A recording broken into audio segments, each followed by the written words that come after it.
नमस्कार. मी संजय पार्वती शंकर लाड, मुक्काम पोस्ट वेचले, तालुका जिल्हा सातारा. हा आपला उन्हाळी सोयाबीनचा प्लॉट आहे. हे आपलं शेड, हा आपला आंबा, हा आपला खांबा. उन्हाळ्यामध्ये सातारा भागामध्ये 33 पासून 39 पर्यंत टेम्परेचर राहत आहे. या असल्या टेम्परेचरमध्ये सुद्धा आपण जबरदस्त प्लॉट बसवलेला आहे. म्हणून तर आपल्याला काय म्हणतात, नियोजनाचा बादशाह.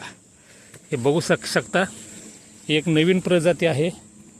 याचं नाव आपण बकासूर ठेवलेलं आहे. आता बकासूर का, तर बकासूर बैलाला किती पळावं आणि किती न पळावं कळत नाही.